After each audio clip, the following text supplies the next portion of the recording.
Telegram mini game တွေဟာတကူဖြစ်တဲ့ IMB ဆိုတဲ့ game ကြောင်းလေးကို share လုပ်ပေးသွားမှာဖြစ်ပါတယ်ဒီ game ကိုတော့ Telegram မှာလူသိနေပါတယ်ဒါပေမဲ့ဒီ game ဆော့တယ်ဆိုရင်ပတ်စံရပါတယ် IMB game ကနေပတ်စံပေးတဲ့ပုံစံတွေကိုအသေးစိတ်ပြပြပေးသွားမှာဖြစ်လို့ view လေးကိုအဆုံးထိကြည့်သွားပေးပါ Crypto Money Channel ကို subscribe လုပ်ရတဲ့ subscribe လေးလုပ်ထားပြီးတော့ဘေးနဲ့ notification ခေါင်းလောင်းလေးကိုလည်းတီးထားပေးပါဦးဒါကတော့ IMB game ရဲ့ပုံစံပဲဖြစ်ပါတယ်ဒီ game ထဲမှာဆိုရင် game icon အနေနဲ့6 coin နဲ့ diamond 2မျိုးရှိတာကိုတွေ့မြင်ရပါလိမ့်မယ်ဒီနေရာမှာ6 coin ကိုတော့တွန် coin နဲ့ exchange လုပ်ပြီး game ထဲကနေပြန်ထုတ်လို့ရပါတယ်6 coin ရဖို့အတွက်ဆိုရင် diamond များများရှိထားဖို့တော့လိုအပ်ပါမယ် diamond ရဖို့အတွက်ဆိုရင်တော့ game ဆော့တက်လို့ mining လုပ်ပြီးတော့ diamond ရှာလို့ရပါတယ်ဂိမ်းဆော့ဖို့အတွက် play ဆိုတာလေးကိုနှိပ်လိုက်ပါဒါဆိုရင်တော့သူက diamond ခန့်နဲ့6 coin ခန့်ရွေးခိုင်းပါလိမ့်မယ်ကျွန်တော်ကတော့ဒီနေရာမှာ free play အနေနဲ့အပေါ်က diamond ခန့်ကိုပဲရွေးလိုက်ပါမယ် diamond ခန့်ကိုရွေးလိုက်တယ်ဆိုရင်ကျွန်တော်နောက်ထပ်ဆော့ရမယ်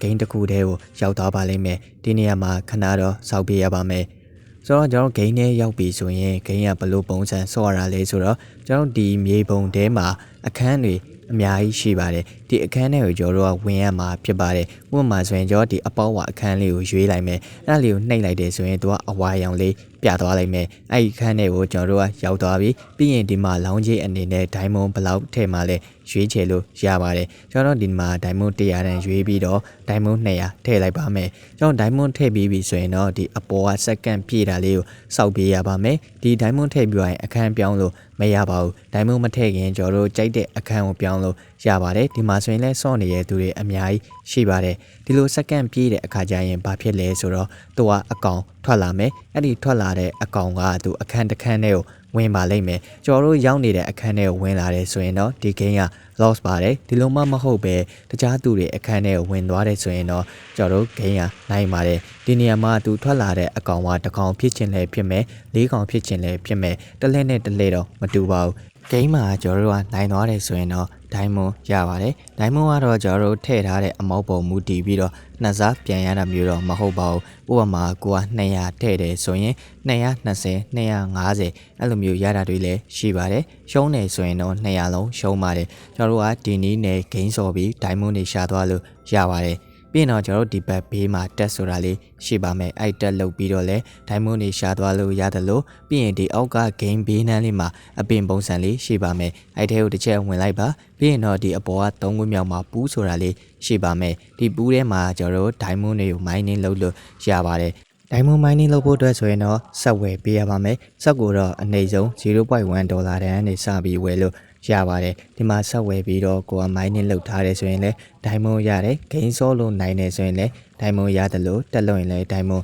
ရပါတယ်ဒီနေရာမှာဆက်မဝင်ရောရလာဆိုတော့ရပါတယ်ကျွန်တော်ရှိမှရှိနေတဲ့တက်တွေကတော့နေ့တိုင်းပေါ်ပါတယ် daily တက်လို့ diamond စုပြီးရင် gain ကိုနိုင်အောင်ဆော့ပြီးဒီတွေကနေပတ်စံထုတ်လို့ရပါတယ်ကျွန်တော်တို့မှာဒီ diamond တွေရှိလာပြီ diamond ရှိလာတဲ့အခါကျရင်ကျွန်တော်9 ပိုင်းနဲ့လဲမယ်လဲဖို့အတွက်စောစောက2ရောက်ပဲပြန်သွားမယ်ပြီးရင်ကျွန်တော်ဒီဘက်တောက်ဆုံးမှာ exchange ဆိုတာလေးရှိပါမယ်အဲ့ exchange ဆိုတာလေးကိုတစ်ချက်နှိပ်လိုက်ပါပြီးရင်တို့အောက်ကအဝိုင်းအောင်ကွက်တဲ့ exchange ဆိုတာကိုထပ်နှိပ်လိုက်ပါဒါဆိုရင်တော့ကျွန်တော်တို့ဂျန်ကို9 coin နဲ့လဲတဲ့နေရာရောက်သွားလိမ့်မယ်အနည်းဆုံး coin 1000ကနေစပြီးလဲလို့ရပါတယ် coin 1000ဆိုရင်9 coin 1 coin ရပါတယ် coin 3သိန်းဆိုရင်တော့9 coin 100ရပါတယ်9 coin 100ရဲ့ပေါက်ဈေးကတော့$1ဖြစ်ပါတယ်ဒီနေရာမှာတော့ကျွန်တော်တို့ exchange လုပ်တဲ့အခါမှာ fee အနေနဲ့တော့ 1% ဖြစ်ပါတယ်ဒါဆိုရင်တော့ IMB gain နဲ့ပတ်သက်ပြီးပတ်စံပေးတဲ့ပုံစံလေးကိုနားလည်မယ်လို့ထင်ပါတယ်ဆိုတော့ကျွန်တော်ဒီရလာတဲ့9 coin တွေကိုတွန် coin နဲ့ exchange လုပ်ပြီးပြန်ထုတ်မယ်ထုတ်ဖို့အတွက်ဒီဘက်တောက်ဆုံးကအယိုးကောင်းနဲ့မိုင်းဆိုတဲ့နေရာလေးကိုနှိပ်လိုက်ပါပြီးရင်တော့ဒီအပေါ်ကအဝိုင်းအောင်စာတန်းလေးနဲ့ extract ဆိုတာလေးကိုတစ်ချက်နှိပ်လိုက်ပါပတ်စံမထုတ်ခင် wallet ချိန်ပေးရပါမယ် wallet ချိန်ဖို့ကဒီအပေါ်မှာ connect wallet ဆိုတာလေးပြနေလိမ့်မယ်အဲ့ဒါနှိပ်ပြီးတော့တွန်ကီပါနဲ့ချိန်လိုက်ပါကျွန်တော်က wallet ချိန်ပြီးတာဆိုတော့ဒီအပေါ်မှာ address နေရာမှာ wallet ပေါ်နေလိမ့်မယ်ကျွန်တော်ပြန်ထုတ်မယ်ဆိုရင်တော့အနည်းဆုံး9 coin 100ကနေစပြီးထုတ်လို့ရပါတယ်9 coin 100ထုတ်မယ်ဆိုရင်တော့0.7 တွန်ရပါတယ် fee အနေနဲ့ကတော့ 1% ဖြတ်ပါတယ်ဒီနေရာမှာကျွန်တော် address ထည့်ရတာတွေဘာတွေမရှိပါဘူး9 coin 100ပြည့်ပြီဆိုတာနဲ့ gain တွေကနေစထုတ်လို့ရပါတယ်9 coin ရဖို့အတွက်ဆိုရင်တော့ကျွန်တော်တို့မှာ diamond တွေရှိထားဖို့တော့လိုအပ်ပါမယ်ဆိုတော့ကျွန်တော်ဒီ IMB ဆိုတဲ့ game ကြောင်းလေးနဲ့ပတ်သက်ပြီးတော့အားလုံးနားလည်မယ်လို့ထင်ပါတယ်မသိရရှင်လည်း comment ထဲမှာမေးခဲ့လို့ရပါတယ် game တွေကနေပတ်စံထုတ်မယ်ဆိုရင်တော့ Donkey Bar Wallet ကိုအသုံးပြုပြီးတော့ထုတ်လို့ရပါတယ် ဆိုတော့ဗီဒီယိုလေးကိုဆုံးထိကြည့်ပြီးရတဲ့အတွက်ကျေးဇူးတင်ပါတယ်ဗျအားလုံးကိုကျေးဇူးပါ